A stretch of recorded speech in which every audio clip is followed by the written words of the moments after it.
when we pull up behind an apartment block and Alison would say, well, now, just wait here, Mom, I'm going in. And I just sit and wonder, would somebody come along who was concerned about what I was doing there? Or occasionally when the odd house that we drove up to, instead of parking right in front of the house, I would park half a block away and Alison would walk in. Nowadays I wouldn't hesitate. It isn't the same. I wouldn't be as nervous about that kind of thing. Fortunately, we don't have to do it so often. Yeah, exactly. Yeah. It's still an incredible thing. Well, it was a learning experience. Of course, and you're the mother, and the mother will do whatever the mother can do, right? Yes. So it's. Right. it's I could see what it was doing for her. Could you see that? Oh yes, I knew that she got the help she needed from it, and there was nothing in medicinally that was going to help her the same way at all. Most of the medicinal products have too many side effects and just don't do the job. They don't kill the pain that she needs to conquer. And this is harmless, so why not go for it? Well, I know. I mean, I think once it does get restored to its dignified place, and it is proven to be less toxic. Oh, there is no toxicity. And non-addictive. Right. That. But this is why we're doing this. Allison used to have asthma, for instance. She has no sign of asthma now. I'm off 3 inhalers. Pardon? I'm Yes. off 3 inhalers. Because it's a bronchodilator. Yeah, World's best bronchodilator. bronchodilator. I remember when we went to Cornwall, Ontario for a big meeting with Medical all conference. scientists and doctors that were there, and From all no over the world. outsiders. But Allison got in through an American doctor that she has been sort of a mentor for her. Dr. Ethan Russo, very important. He asked her if she would come. I think was it you asked him to speak? And he said yes, he would, but he would like to have her there. Yes. So it was a question of me driving her down. And Can I just interrupt? I was trying to hook Dr. Ethan Russo up with the Canadian government. I had actually introduced him to Alan Rock via email.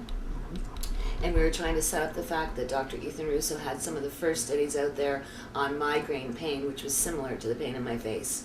So I was sending those to Health Canada regularly at that time. So we had gotten an invitation to go to this big cannabinoid medical conference. He's a neurological practitioner, but he specializes in MS and the violent pain I have in my face all the time called tic douloureux. He specializes in both of those.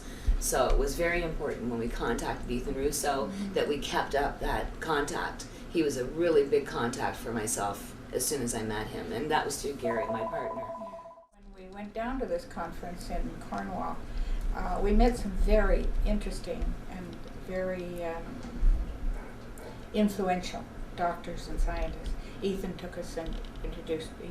He actually took us. We're only there for the day. We stayed overnight in a nearby bed and breakfast, and we went to the conference for the one day. And joined them for dinner. Yes, but we also had lunch with them. Lunch and dinner. And he took us and introduced us to some very influential and important men. But were these people from the States? No, primarily? they were From all over the world. Raphael yes. Mechelon, Dr. Raphael Mechelon, who founded THC and marijuana. He was one of the first doctors that Dr. Ethan Russo introduced me to. And that was because of Dr. Mechelon and I already actually speaking and having contact. So he had decided that since we had already met over email, that we might as well meet face to face. Now, on that note, my partner Gary and I had contacted doctors for a number of years for help with not only the tic douloureux that I suffer from, but from the MS. So we had made a collection of doctors, of contacts of doctors over the years. Dr. Raphael is actually pronounced Mechelon, was one of them. And as I said, he was a very dear friend. He's from Jerusalem. Now, is he the one who discovered that we have THC receptors in our body? He's the one who discovered THC in our bodies, yes. Okay. So, yes, so he's very well known. There were other doctors there, one from, I don't know. No, pardon me, I think it was in marijuana. I think it was in cannabis that he discovered the THC molecule. Yes, I think so. It was in the 60s, so it was later on that they discovered it in our body. Okay. later on, just the last few years, I Yes, think. yes, yeah. So But yeah. there were people there from Austria, from They're all over the Switzerland. world. Spain, Yeah. India, Africa. There was quite, We but the made ones at our contacts with table doctors. were about 8 or 10, I guess. Of some of the most influential there. We were very lucky. So Jeffrey Guy, Dr. Macalome, Ethan Russo, two representatives from Health Canada from Ottawa. I can't think of who their names are at the moment, but very big people at the time. Excellent. yeah, so then we went to the session in the afternoon, and that was the one it was like a theater in a university theater, so it graded up from height down to the stage. And their purpose that afternoon was to demonstrate that cannabis had a negative effect on the body, that it would create throat cancer, smoking, and mouth cancer, and also lung cancer. So we were sitting up near the back, and Alison said, "Mama, I'm going to go down," because they had mics that they were opening up for people to ask questions and to answer, you see. So she said, I said, "Alison, for goodness sake, sit back. Don't rock the boat. Just sit back and But listen." hang on, I came in a wheelchair. You have to picture this. So I came in a wheelchair too. So Sat at the back. So then she got up out of this thing and marched down to this mic and proceeded to, she told them, first of all, that she wanted them to know that she was there with her mother. And we were the only outsiders at this. There was no media, nobody else there. And she wanted them to know that I was there bringing her and as a witness to this. And also that she'd been smoking cannabis for maybe 10 years at that time, and that she had been asthmatic and that she no longer had these symptoms of asthma, and also because the length of time she'd been smoking, she had no side effects, no problem of lung cancer or mouth cancer.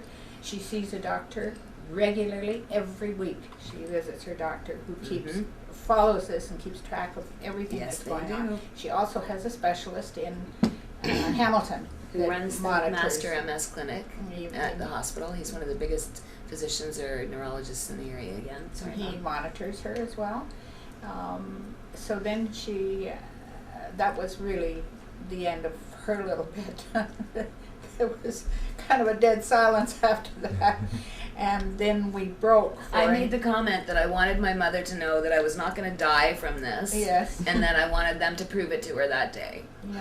That's why I was there. That I wanted to see some positive information coming out. None of this head and neck and lung cancer stuff and all this nonsense. And that was from an American doctor.